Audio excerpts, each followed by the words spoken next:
She thought she won the day she stole my inheritance, but years later, when I watched her life slowly collapse under the weight of her own choices, that's when I realized karma doesn't always come crashing down in one moment. It can show up in quiet, humiliating little ways that never really stop. I didn't know that the day she emptied my grandmother's account, she was also draining the last bit of respect anyone in the family had for her. I just knew something inside me snapped, and I wasn't going to be the quiet, nice kid anymore. The almost perfect life. If you looked at my childhood from the outside, you'd probably say it was simple, maybe even a little boring, but in a good way. We weren't rich. My dad worked a regular office job, nothing fancy but stable, and my mom did part-time shifts at a local clinic. Most months ended with us carefully stretching the last bit of money, but the bills got paid, the lights stayed on, and there was always food on the table, even if it wasn't anything Instagram-worthy. The real heart of our family wasn't our house, though. It was my grandma's. My grandmother, Nora, lived across town in this small, one-story house she and my grandpa had bought way back when you could get a place without selling your kidneys. It had sagging gutters, an old oak tree out front, and a kitchen that always smelled like coffee and something baking, even when she swore she hadn't cooked anything. She was one of those people who believed in making do. She still had the same couch she'd had for decades with those plastic covers on the arms because why replace what you can protect? Her TV was a little outdated, but it worked, and she'd smack the side of it like that was some kind of official repair method. But the thing she never skimped on was people. If you came over, you weren't leaving hungry. It didn't matter if she had to put together a meal out of canned soup and toast. You'd sit at that table and eat while she asked about your life like it was the most important story she'd ever heard. When I was a kid, Saturdays at Grandma's were basically sacred. My parents would drop me off in the morning with a "behave" and "call us if you need anything," and then it was just me and her. We had a whole routine. First, pancakes, not the frozen kind either. She'd whip up batter from scratch, humming some old song while I stood on a chair next to her, helping by stirring even though I was mostly just splashing flour onto the counter.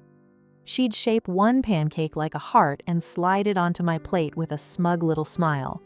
"For my favorite grandkid," she'd say. "You tell that to everyone," I'd tease. She'd lean in like she was sharing a secret.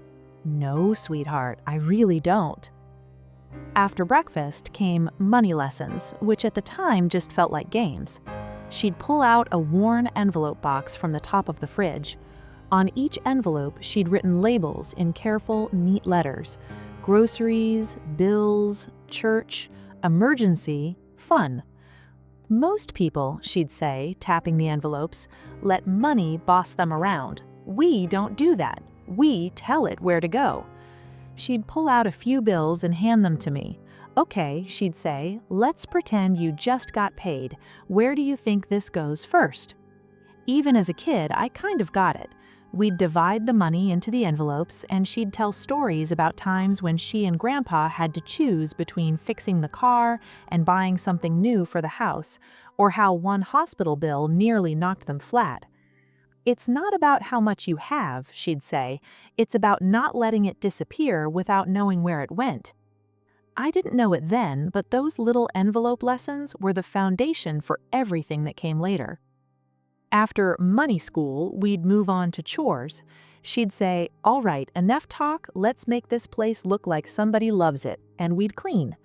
I'd vacuum while she dusted the same knickknacks she'd had since the 70s. Little ceramic birds, old family photos, a glass candy dish that always somehow had butterscotch in it, even though she never saw her refill it. Sometimes, if I finished fast, she'd let me climb the old oak tree in the front yard, and she'd stand on the porch with her hands on her hips, pretending to scold me while clearly loving every second. "Don't you dare fall," she'd call out. "I don't have time to be famous because my grandchild broke his neck in my tree." That house felt like the safest place on earth. Behind all of that warmth, though, there was always Denise, the messy aunt in the background. My Aunt Denise was my dad's younger sister, and growing up, I was very aware of the invisible scoreboard between them. My dad was the good son. Stable job, stable marriage, stable everything. He showed up when he said he would, fixed things when they broke, and called Grandma every Sunday. Denise was the opposite. Even as a kid, I picked up on the pattern.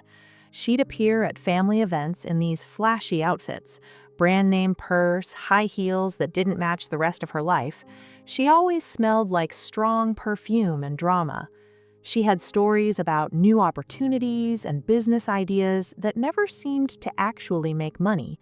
First, it was selling makeup, then it was flipping clothes, then she was getting into real estate, which as far as I could tell meant scrolling through listings and saying, if I had money, I'd buy this and rent it out. She always needed something. Mom, I'm a little short this month. Mom, my landlord is being unfair. Mom, my car payment got messed up. Grandma would sigh, pinch the bridge of her nose, and reach for that same checkbook she'd used to help my dad with his first car and my parents with a down payment on their house. My dad hated it. "Ma, you can't keep bailing her out," he'd say after she left, when it was just the two of them at the table and he thought I wasn't listening. "She's my daughter," Grandma would reply, her voice tired. "What am I supposed to do, let her get thrown out on the street?" "You're not helping her," he'd argue. "You're just delaying the consequences, again."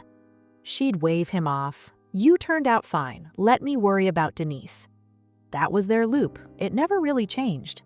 From my side, Aunt Denise was that aunt who would call me kiddo and act all affectionate when Grandma was watching, then barely remember my age the next time I saw her. She'd promise to come see my school play or a game and then never show up. Once, maybe I was 12, I overheard something that stuck with me. I was in the hallway at Grandma's, pretending to look at the family photos, when I heard Denise whispering to one of her friends on the phone in the kitchen. "Yeah, Mom's sitting on a gold mine," she said, voice low but clear. "The house is paid off, she's got some kind of savings, plus that life insurance. I mean, I'm basically her only real option. My brother doesn't need it, and the kid, he's too young to even understand." She laughed. My stomach dropped. I remember staring at Grandpa's old photo on the wall, the one of him in front of the house, proud and young, and feeling this weird mix of anger and fear. Because to me, Grandma's house was home. To Denise, it was a payday waiting to happen. A not-so-innocent family dinner. The first time Denise openly hinted at the inheritance was at a Sunday dinner at Grandma's. I was maybe 17, close to graduating high school. Grandma had made roast chicken and mashed potatoes, and the house smelled like garlic and butter and all those little intangible things that make you think, this is what family is supposed to feel like. We were at the table, me, my parents, Grandma, and Denise. The TV was off, the radio was on low in the background, something old and jazzy. Denise twirled her fork in her hand and looked around the dining room. "You know, this place is a lot of work for you, Mom," she said. Grandma smiled, like she'd heard this song before. "It keeps me moving. I don't want to sit around collecting dust." "Yeah, but," Denise continued, "there's upkeep, the roof, the furnace, the yard. Maybe it's time to think about, I don't know, downsizing." My dad set his fork down very carefully. "She's fine here." Denise rolled her eyes. "Of course you do. I just hope whoever gets it knows what they're doing. Be a shame if it went to someone who doesn't understand property values." Her eyes flicked to me so fast I almost missed it. I felt my ears burn. My dad's jaw tightened. "That's between Mom and her lawyer, not dinner table conversation." "Oh, excuse me," she said, picking up her glass.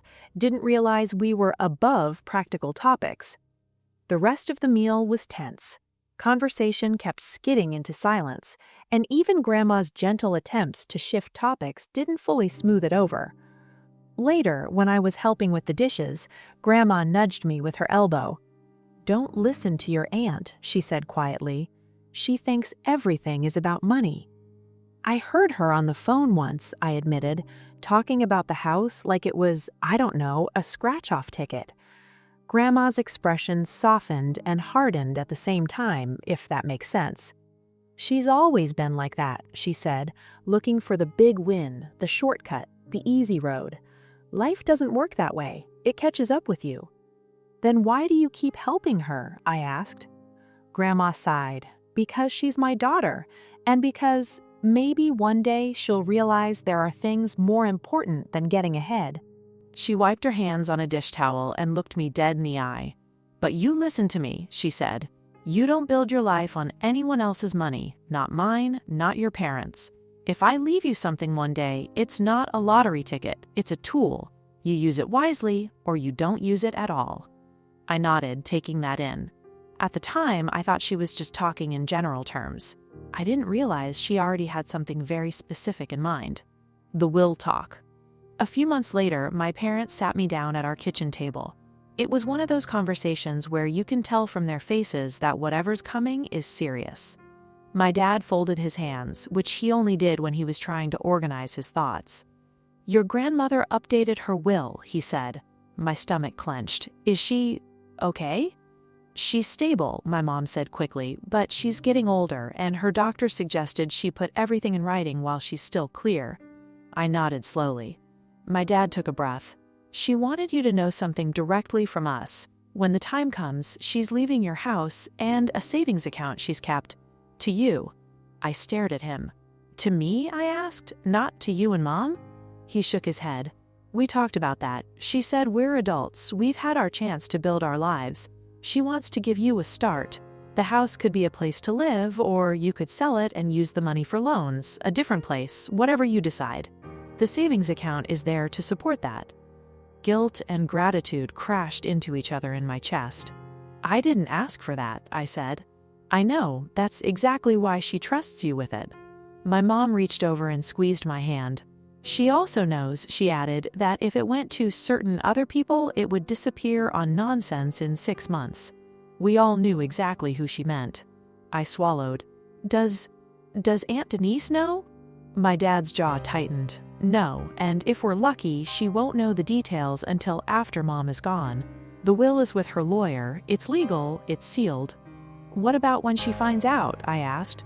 My dad gave a humorless laugh. "Then we deal with it."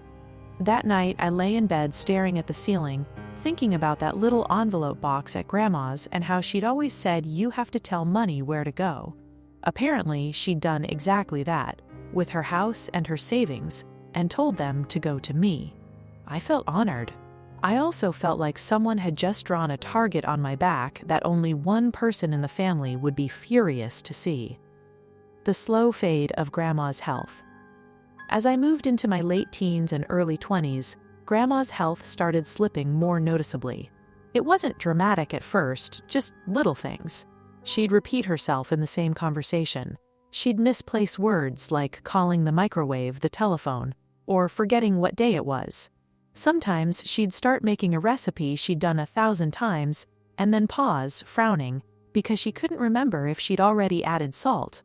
Her doctor called it mild cognitive decline, which sounds harmless until you live with it. My dad and I stepped up our visits. He handled the grown-up stuff, bills, prescriptions, insurance calls. I handled the physical tasks, mowing lawns, gutter cleaning, moving boxes, setting up grab bars near the tub.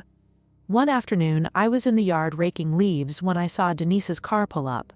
She got out, sunglasses on, phone in hand, talking loudly to someone about how clients were flaky and you can't trust anyone in this business.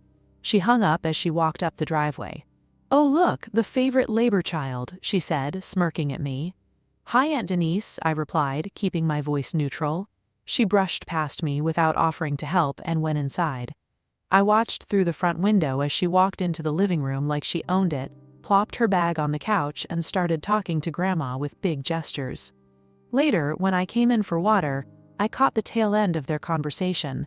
"I'm just worried about you, Mom," Denise was saying. "All this responsibility. You shouldn't be doing it alone. If you let me help with your finances, I could take some of the weight off." Grandma chuckled softly. "You've always been good at spending money, sweetie, not so much at saving it." Denise's smile tightened. "That's not fair." "It's true," Grandma said.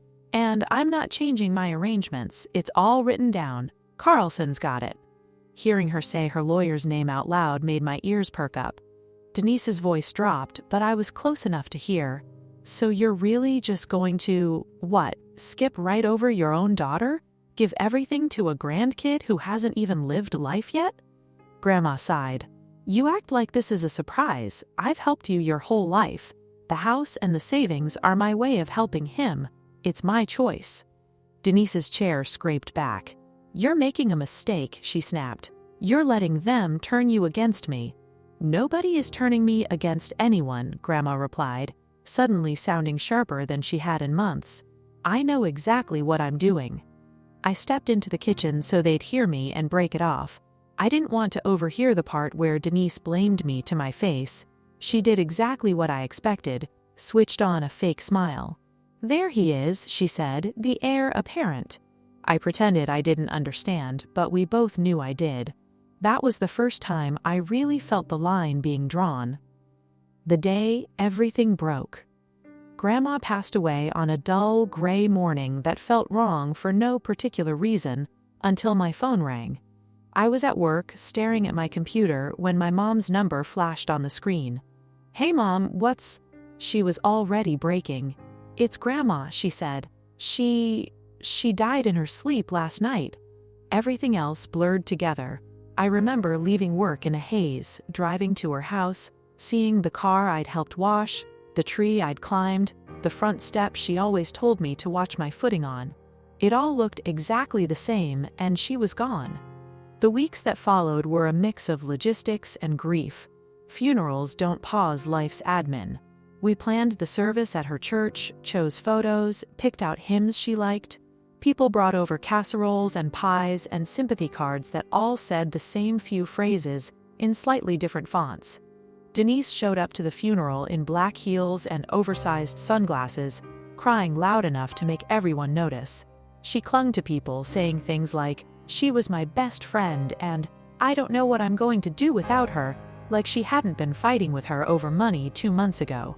I tried not to judge, but it was hard. After the burial, we had that weird limbo period where life tries to go back to normal and fails. Then came the will. The will reading, again, longer. It wasn't glamorous, no oak-paneled office, no dramatic gasps, just Mr. Carlson's modest conference room, a pot of coffee, and a box of tissues. It was me, my parents, and Denise. Denise sauntered in 10 minutes late, saying traffic was bad, like that was a surprise to anyone who'd ever driven in our city.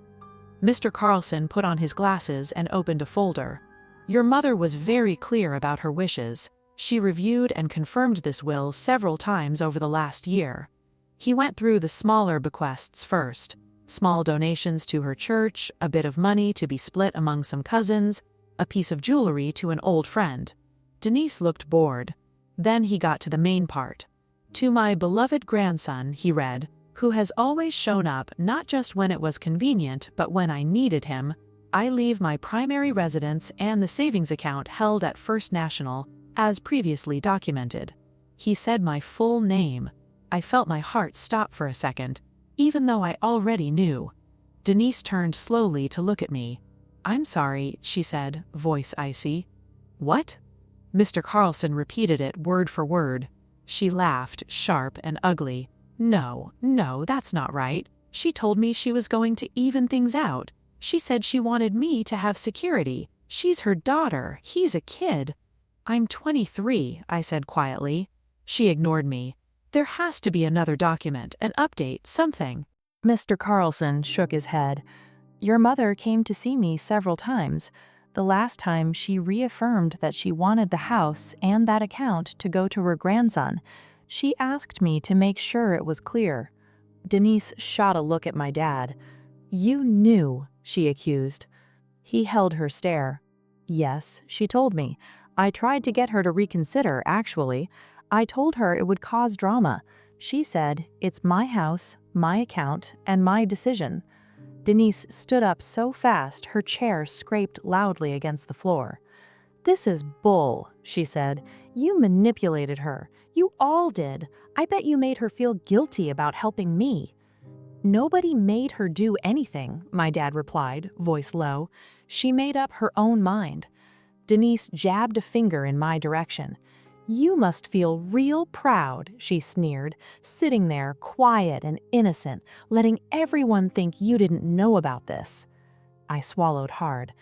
I didn't ask for any of this. "That's exactly what makes you dangerous," she snapped. "You pretend you're above it, but you're happy to take the benefits." Mr. Carlson cleared his throat. "Ms. Denise," he said, "I understand this is emotional, but your mother's will is legal and binding. If you wish to contest it, that is your right, but I will tell you now that she left a paper trail of her intentions. It would be difficult to overturn." She glared at all of us. "You'll regret this," she hissed at my dad. "You both will." Then she stormed out. The door clicked shut behind her. I let out a breath I didn't realize I'd been holding. Mr. Carlson looked at me kindly. "Your grandmother was very proud of you," he said. "She wanted you to have a foundation, not to blow on luxuries, but to give you room to breathe." Tears burned my eyes. "I just wish she was still here," I said. "She could keep the house. I'd take weekends mowing the lawn over any of this." He nodded. "That's how I know she chose well." For a brief moment, it felt like things were settled. Then the real storm started. The stolen account. A couple of weeks after the will reading, once the immediate fog of grief had lifted a little, my dad and I went to the bank to start the practical process, closing some of Grandma's smaller accounts, transferring the big one into my name, things like that. We sat across from a banker named Melissa, who had that professional, sympathetic expression they probably train into you when you deal with grieving families. "I'm sorry for your loss," she said, for what felt like the 100th time since Grandma died. "Let's go through what we have here." We handed over the death certificate, the will, our IDs. She typed our information into the computer, the clacking of keys absurdly loud in the quiet office. "Okay," she said, "I'm seeing 2 active accounts that were solely in your grandmother's name, 1 small checking account and 1 savings account." She clicked, then frowned. "That's odd," she murmured. My dad straightened. "What's odd?" She clicked a few more times, her frown deepening. "It looks like the savings account was closed," she said carefully. Something cold settled in my stomach. "Closed?" I repeated. "What do you mean, closed?" She turned her screen slightly, though not enough for us to read everything. "The full balance was withdrawn and transferred into a different account," she said carefully. My dad's voice was tight. "Transferred where?" She hesitated, then said, "I'll need to print the transaction details for you. One moment." She stood up and went to a printer behind the desk. The sound of the printer spitting out paper was the longest 5 seconds of my life. She brought the paper back and slid it across the desk. There, in black and white, was the transfer record. Date, 3 weeks before Grandma died. Amount, the entire balance of her savings account. Destination, a checking account under Denise's name. For a second, the room felt like it tilted. My dad stared at the page, his jaw clenched so tight a muscle in his cheek twitched. "There must be some mistake," he said. "This account was supposed to be left intact for my son. It's clearly stated in the will. She talked to her lawyer about it." Melissa swallowed. "I understand. The system shows that your grandmother came in with your sister that day. They executed a transfer in person." I pictured Grandma, frail and moving slowly, being driven to the bank, sitting in a chair under those harsh fluorescent lights, while Denise did all the talking. My hands started shaking. "Is there any note?" I asked. "Like, did my grandmother sign something?" She nodded. "There should be a scanned authorization form attached. Would you like to see a copy?" "Yes," my dad said immediately. She clicked through, then turned the monitor a bit more so we could see. There it was, a digital scan of a form with Grandma's shaky signature on the line, and below that, the notation authorizing a full transfer to Denise's account. My dad's voice was barely controlled. She could barely sign her own name near the end. She had days where she didn't even know what month it was. Melissa looked genuinely uncomfortable now. I can't interpret her mental state. I can only show you what's on record. If you believe this was done under duress or with impaired capacity, that's something you might want to discuss with an attorney. We already had one name in mind. We left the bank with a copy of the transaction and the form, both of us silent until we reached the car. When we sat down, my dad slapped the steering wheel once hard, enough to make me jump. "She did it," he said through gritted teeth. "She actually did it. She couldn't wait until Mom was in the ground before grabbing what she wanted." I stared at the paper in my hands. My grandmother's lifetime of careful saving, every envelope lesson, every small sacrifice, all siphoned out in one visit. Something in me hardened. "We call Mr. Carlson now," I said. He looked at me, eyes red. "Are you sure?" he asked. "Once we start this, there's no going back. It'll get ugly." I thought about Grandma in that bank chair. I thought about Denise laughing on the phone years ago, calling the house a gold mine. "I'm sure," I said. "She stole from Grandma and from me. We're not just letting that slide." He nodded slowly. "Okay," he said, "then we fight." Part 2 starts right where Part 1 left off. We've just discovered the transfer at the bank and decided, then we fight. Walking out of that bank felt like stepping out of one world and into another. A month earlier, my biggest problems were student loans and whether my car would survive another winter. Now, I was holding proof that my own aunt had emptied the account my grandma meant for me, and the only way to fix it was to drag everything into the light. On the drive to Mr. Carlson's office, my dad and I barely spoke. The anger was there, obvious, but beneath it was something else. Hurt, betrayal, and this heavy sadness that made my chest tight. I stared at the printout, reading the same lines over and over. Date, amount, destination. 3 numbers, 1 name, and a signature that shouldn't have been there. Grandma once said, "Money doesn't change who you are, sweetheart. It just shows everyone." Sitting in that car, I realized exactly what it showed about Denise. Building the case. Mr. Carlson listened without interrupting as we laid everything on his desk. The transaction copy, the form, the timeline. He adjusted his glasses, scanned the document slowly, then sat back in his chair with a sigh. "This is unfortunately not uncommon." I blinked. "People just do this?" He nodded grimly. "There's a term for it," he said. "Elder financial abuse or exploitation. Adult children, caregivers, relatives, pressuring vulnerable elders into signing over assets, changing beneficiary designations, or gifting money they don't fully understand they're giving away." The words made my stomach twist. "But Grandma she wasn't gone," I said. "She still had good days." "I know," he replied. "Capacity isn't always black and white. That's what people like your aunt count on.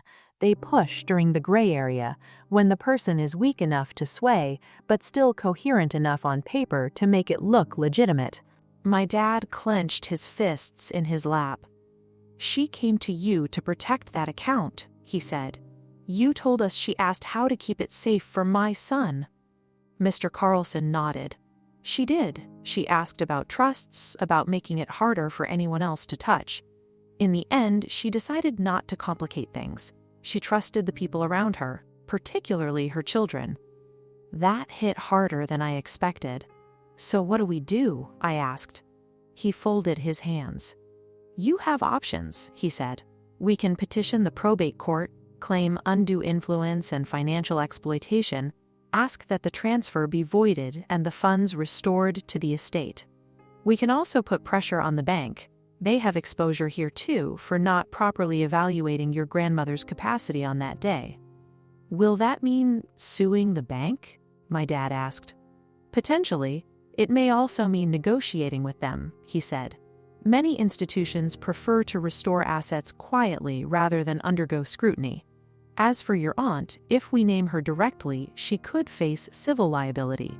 In some jurisdictions, this kind of conduct can trigger penalties, even disinheritance provisions if it's proven. I thought about Denise's earlier threat, "You'll regret this," and felt the urge to laugh. She had assumed she'd be untouchable, like always. Do we have a real shot, or is this going to be one of those long, expensive fights that ends with everyone broken and her still walking away? He considered that. You have several things in your favor, he said. Your grandmother's clear documented intentions, her medical records around that time, the timeline of the transfer, and the fact that your aunt personally benefited.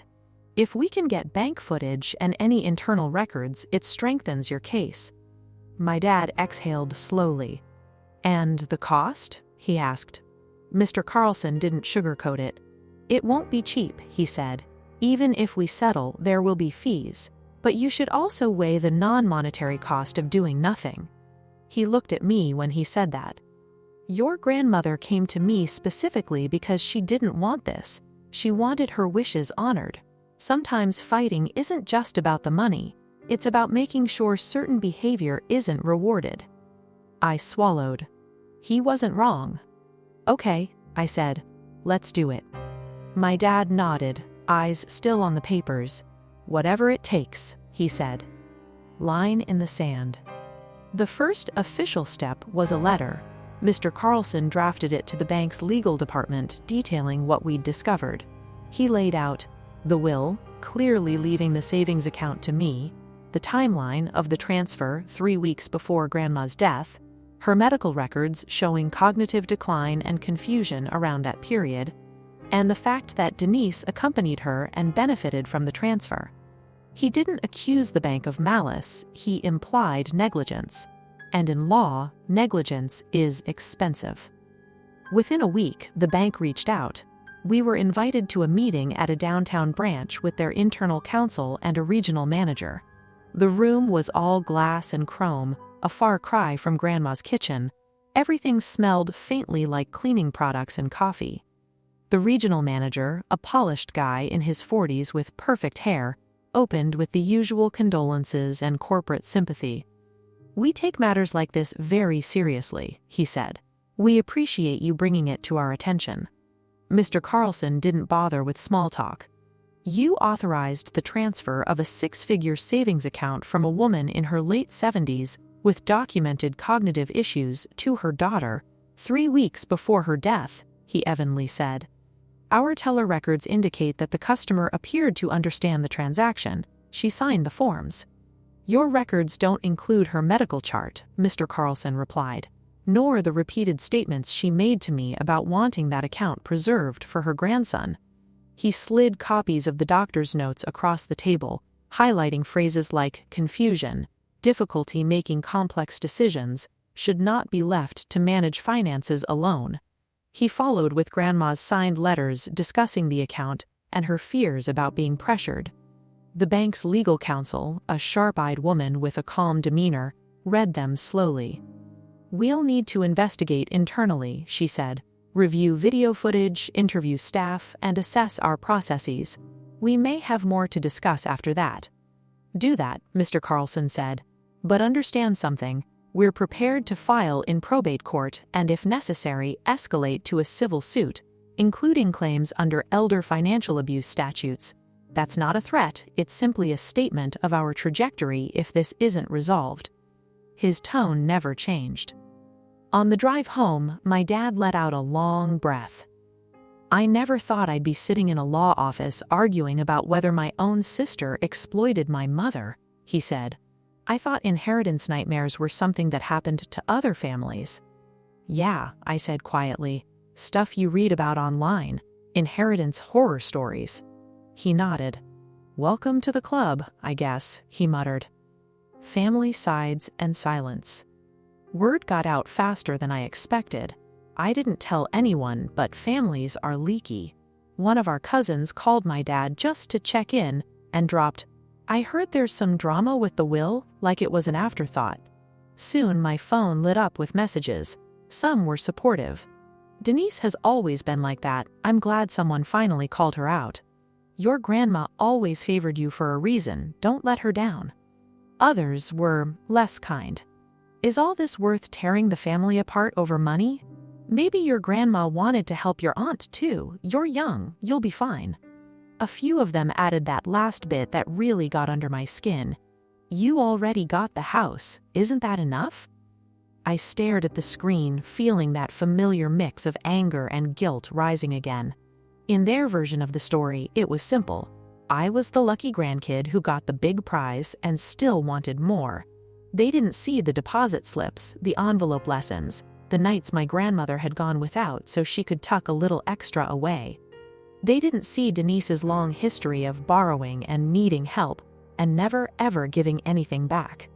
One night I scrolled through an entire group chat where I wasn't supposed to see the messages, watching relatives pick sides. Some called Denise desperate but harmless. Others called her a vulture, a leech, always sniffing around when money's involved. I closed the chat and put my phone face down on the table. My mom, who'd been watching me from the couch, asked softly, "Bad?" "Yeah," I said. "It's like I'm either the spoiled grandkid or the hero. Nobody's in the middle, nobody sees how complicated it actually is." She nodded. "That's how people deal with ugly truths," she said. "They oversimplify, makes it easier to sleep." "Do you think we're doing the right thing?" I asked. She didn't hesitate. "I think your grandmother made her wishes clear," she said. "I think your aunt spit on those wishes. And I think if we pretend that's okay, we're telling ourselves it's fine for someone to treat an old woman like an ATM on her way out." When she put it like that, it wasn't complicated at all. "Okay," I said. "Let's do it." My dad nodded, eyes still on the papers. "Whatever it takes," he said. The investigation. A few weeks later, the bank called back. They'd completed their internal review. This time, only Mr. Carlson and I went to the meeting.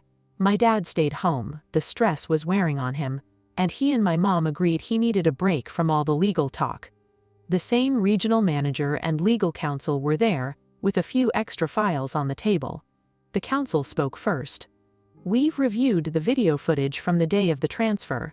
We also spoke with the teller involved and cross-referenced your mother's medical documentation with our internal timeline." She paused, then continued. The footage shows your grandmother arriving in a wheelchair, accompanied by your aunt. Your aunt does most of the speaking with the teller. Your grandmother appears frail. She takes a long time to sign the documents. The teller admits that she primarily relied on your aunt's explanations of what was being requested. I pictured it like a scene in a movie and felt sick. "So she didn't actually walk in here on her own and say, 'Empty my savings account into my daughter's'?" I said. "No," the counsel said. "The teller recalls that your aunt framed it as helping your grandmother simplify things and get things in order." Mr. Carlson's face didn't change, but his jaw flexed slightly. "Given your institution's policies," he asked, "is that an acceptable standard for a major asset transfer from an elderly client with known health issues?" The regional manager looked pained. "In hindsight, our staff should have taken additional steps. They could have requested a separate meeting with your grandmother, asked more direct questions, or suggested independent legal counsel. That did not happen." "And now?" Mr. Carlson asked. "We recognize that the transaction is questionable," the counsel said. "We do not want to be in a position where we are defending this in court, particularly in light of the elder financial abuse statutes your attorney referenced." She slid a new document toward us. "We are prepared to restore a substantial portion of the withdrawn funds to your grandmother's estate as a gesture of goodwill and to mitigate our exposure," she said. "This would be contingent on a settlement agreement that releases the bank from further claims related to this transaction." I scanned the number. It wasn't the full balance, but it was close. Enough to cover my loans, a down payment, and still leave a safety cushion. Exactly the kind of foundation Grandma had wanted. "And my aunt?" I asked. "What happens to her?" They exchanged a look. "We can't control what you do with her. Our agreement would be between the bank and the estate. Your separate claims against her would be your decision and potentially a matter for probate or civil court." On the way out, Mr. Carlson turned to me. "This is a good outcome with the bank. Not perfect, but good. We've recovered most of what was taken without years of litigation." "And Denise?" I asked. "That's the next decision," he said.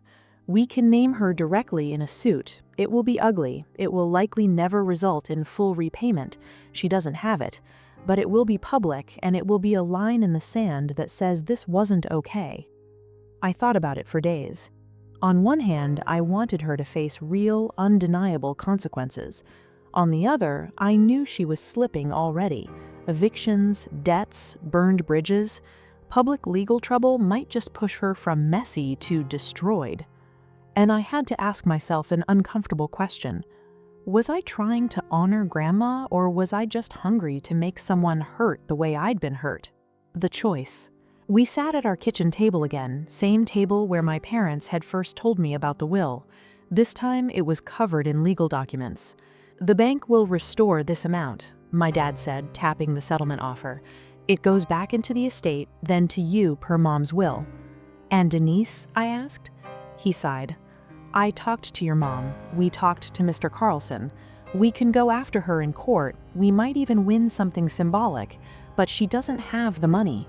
You can't squeeze water from a rock." "So we just let her get away with it?" I asked. He looked tired in a way that made my chest ache. "She's not getting away with anything," he said. "She's lost access to Mom's accounts, the bank has flagged her, word's getting around, and from what your cousins are saying, her life is already falling apart." "She did that to herself," I said. "Exactly," he replied. "We don't have to be the ones to swing every hammer. Sometimes you stand back and let gravity do its job." It wasn't the dramatic answer I'd imagined back when my anger was fresh. No courtroom showdown, no judge banging a gavel and declaring her guilty. Just reality catching up. "What would Grandma say?" I asked quietly. He thought about it. "She'd say, don't let her take any more from you. Not your peace, not your time, not your future." He was right. We signed the settlement with the bank. The money was restored to the estate and then transferred to me just like Grandma had wanted from the beginning. Legally, it was over. Emotionally, it was more complicated. Denise's slow fall. I didn't see Denise in person for a long time after that, but I heard about her. Families talk even when they pretend they don't. One cousin, who still followed her on social media, sent me screenshots sometimes. At first, her feed was all bravado. Selfies with captions like, "You can't keep a real one down. Family is just a word. Loyalty is everything." Funny how people show their true colors when money's involved. There were vague posts about betrayal, greedy relatives, and fake love. She never used my name, but it wasn't hard to read between the lines. Then the posts started to change. They got quieter, less frequent. Instead of flashy restaurants and girl boss quotes, there were occasional blurry photos of takeout containers, cryptic song lyrics, and the occasional late-night rant about landlords, bosses, or systems that crush single women. A cousin called me one night. "I know you don't want to hear about her," he said, "but your aunt got evicted. She was behind on rent for months. The landlord finally had enough." I didn't know what to say. He continued. "She tried to crash with one of our other cousins for a bit, but they shut that down, said they weren't about to become her next temporary arrangement. Apparently, the word was out. Denise was radioactive." Another time, my dad answered the phone, listened for less than a minute, and then said, "No, we're not doing this again," and hung up. "That was Denise?" I asked. He nodded. "She wanted me to co-sign on a car loan," he said. "Said she deserved a break after everything that happened." "What did you say?" I asked, even though I'd heard it. "Mom gave you break after break. You turned every one into a mess. I'm done." He rubbed his face. "It's the first time I've ever said no to her like that. It felt awful, and also a little like finally waking up." Her world got smaller. She moved to a cramped apartment in a less safe neighborhood. Her business ventures dried up as people stopped trusting her. Any goodwill she'd built up relying on Grandma's kindness evaporated without that safety net. It wasn't a big explosion, it was a slow leak. using the inheritance right. While all of that was happening, my life was quietly moving in the opposite direction. The restored inheritance didn't make me rich, it just made me stable. I did exactly what Grandma would have wanted. First, I paid off my student loans in one heavy, nauseating but liberating payment. Watching that balance drop to zero was surreal. "I hope you're watching this," I muttered under my breath, staring at the confirmation screen. "Because this is your money doing exactly what you wanted, not paying for someone's fake lifestyle." Next, I worked with a financial advisor, someone recommended by a coworker. We sat down and went through everything. "What do you want this money to do?" she asked. I thought of Grandma, of that envelope box. "I want it to give me room to breathe, not to become another thing people fight over." We set aside an emergency fund, then used part of the rest as a down payment on a small condo. Nothing flashy, just a clean, safe place that was mine. The first night I slept there, on a cheap mattress on the floor surrounded by half-unpacked boxes, I felt something I hadn't felt in months. Peace. I walked around opening and closing cabinets like a kid just because I could. Later, I printed a small photo of Grandma, the one where she was holding a pie and laughing at something off camera, and put it on the kitchen counter. "This is what you bought," I said out loud, feeling ridiculous and emotional. Not some handbag, not some vacation, a real roof, a real start. On weekends, when I had free time, I'd drive past her old house. It belonged to me now on paper, but it still felt like hers. I hadn't decided whether to move into it, rent it, or sell it. I'd park across the street sometimes, just watching the front door like she might walk out at any moment, wiping her hands on a dish towel. One evening, I sat there alone, engine off, and just talked to her. "I know it got ugly," I said quietly. "I know you never wanted your kids pitted against each other, but I hope, wherever you are, you see that I tried. I didn't just grab what I could and run. I fought to make sure your choices were respected." A breeze rattled the leaves in the oak tree. It wasn't a sign or anything, but I felt less alone. The grocery store. Life went on. Years slipped by in that weird adult way where you blink and suddenly you're not young anymore. I got promoted at work, made a few real friends, had a couple of relationships that didn't work out but taught me what I did and didn't want. Denise became more of a ghost story in the family.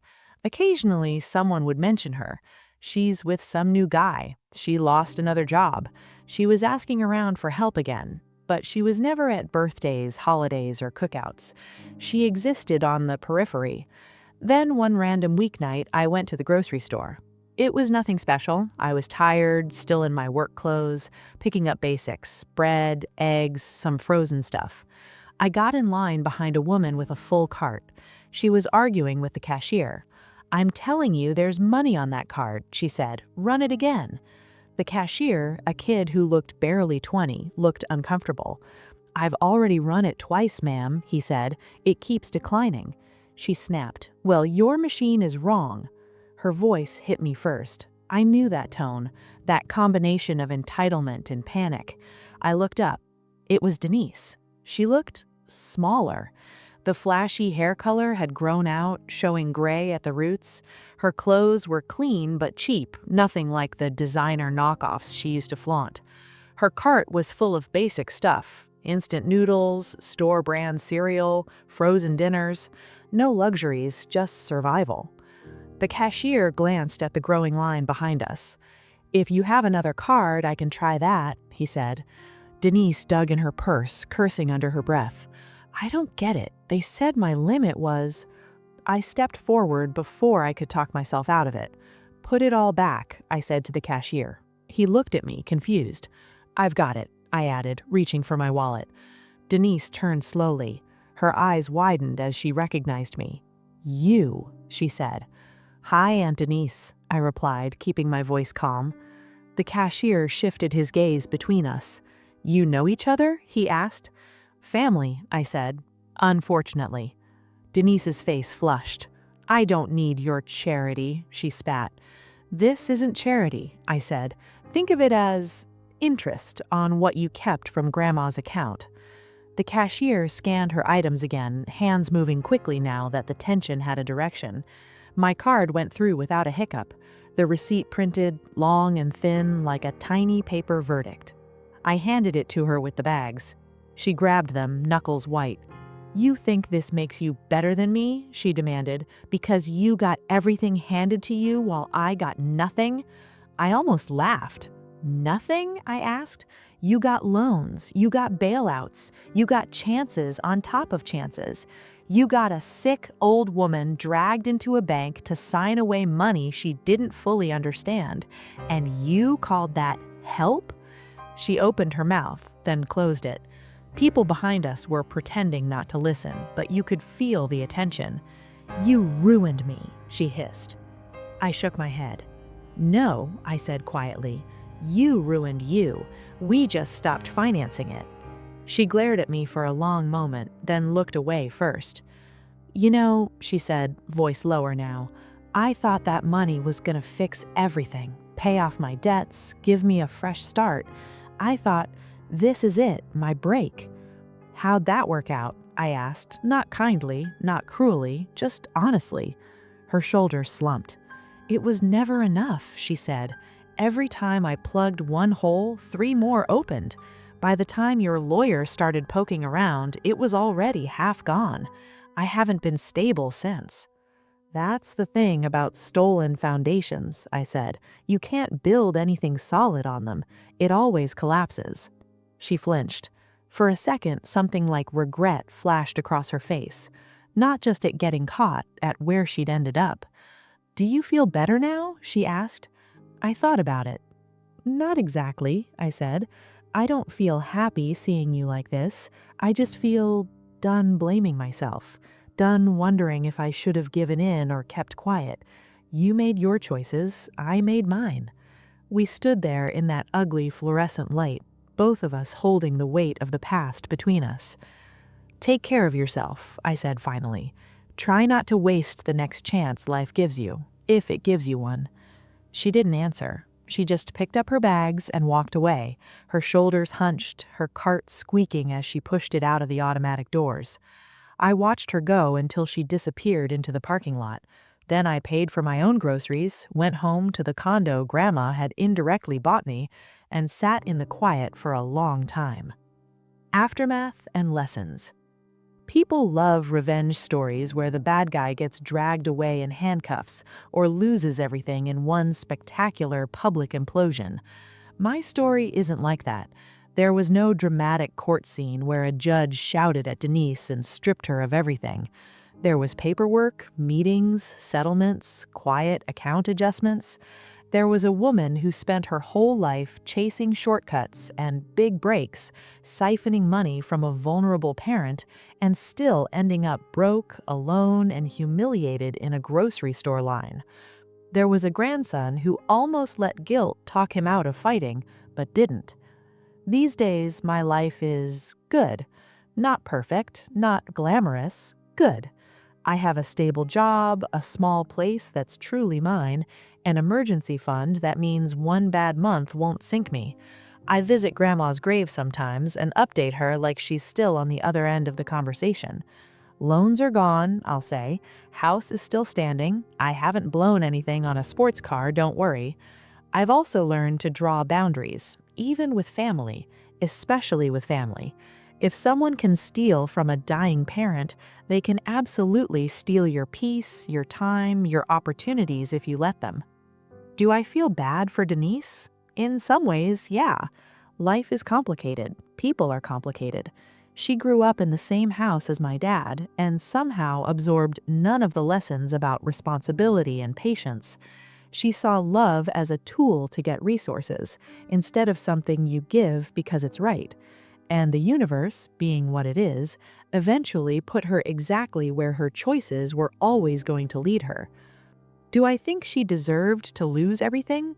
I think she deserved to face consequences that matched the harm she did. She didn't just take money, she trampled over my grandmother's trust. She tried to erase me from a future my grandma had carefully planned. Karma didn't show up with sirens and headlines. It showed up with bounced checks, evictions, quiet flags on her file, burned bridges, and that humiliating moment where she had to watch the kid she once dismissed pay for her groceries without breaking a sweat. To be honest, I don't regret the choices we made. I don't regret going to Mr. Carlson, pushing the bank, documenting everything, and refusing to pretend it was no big deal. It taught me that sometimes standing up for yourself and for the people who trusted you isn't about screaming louder. It's about being willing to sit through the boring, painful process of doing the right thing when it would be easier to walk away. The biggest thing I learned is this: you can't control how greedy or selfish someone else is, even if they share your blood. You can only control how you respond. And sometimes the most powerful revenge isn't destroying them with your own hands. It's living well enough and honestly enough that they have to watch you get the life they tried to steal. What would you have done in my place? Taken the settlement and walked away like I did? Or dragged her all the way through court, even if it meant years of stress for everyone? Do you think she deserved that level of karma, or should we have pushed even harder for legal punishment? If someone in your family ever stole your inheritance, your savings, or even just your chances, and life found a way to make things right in its own messy, delayed way, your story deserves to be heard too. Drop your story in the comments. Your letter to karma might be the next one we read on Karma's letterbox.